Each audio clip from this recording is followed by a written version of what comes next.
on the trajectory of all of our careers, there have been mistakes, there have been setbacks.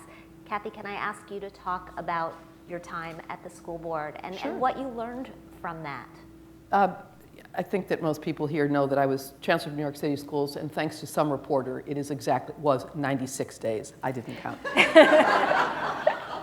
You know, after nearly 20 years at Hearst, I really did feel as though I would do something in public service at a time. I guess I thought more on a Washington, D.C. level, and I've been friendly with Mayor Bloomberg for years and years, and one day, literally at work, he called me on a Monday morning and said, could we get together today? And I said,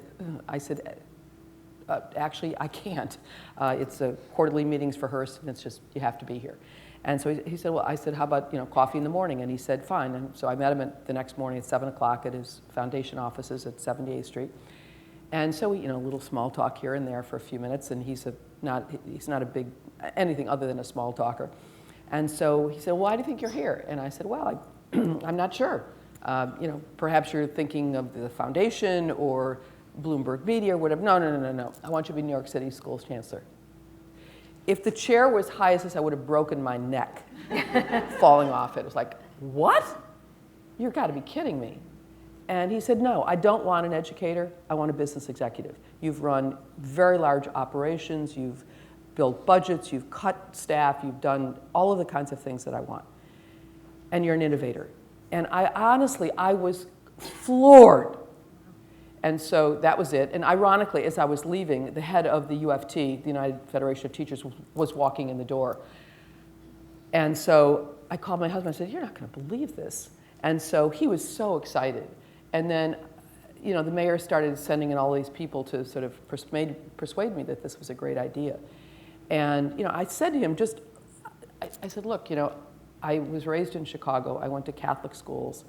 My children are in private schools. I live on Park Avenue, et cetera, et cetera, et cetera. I said, there are no boxes that can be checked here. And he didn't care. And so after a couple of weeks, he'd call me and he'd say, well, and I'd say, I'm warm. I'm warm. I didn't want to say I'm hot. And then one day, one of his deputy mayors said to me, my daughter's a teacher and my wife was a teacher. I want that job if you don't want it. Well, of course, all needed here was like a little like that, right? And so I thought, I can make a difference for the children of New York City, which is really, really what was the compelling offer for me, was to make a difference and to give back. We educate 1 million children in this city. And so it was announced without any of the support that it should have had, and nobody knew about it. No one knew about it. So it was a disaster if you followed any of the press. I mean, there were trucks. I don't mean just reporters. I mean trucks in front of my apartment like 5 minutes later. And I was hounded on the street. I mean, I felt like Lindsay Lohan being followed by the paparazzi. A jail term would have been, it was similar to a jail term. Honestly, it was such hard work. And I never saw any sunshine around the corner. And finally, after, I don't know, the better part of 3 months, I said to my husband, I said, I don't think this is going to get better. I said, I've never not been in a situation when I couldn't see that things were going to get better. And I thought to myself, there's 18 months between now and the end of the mayor's term.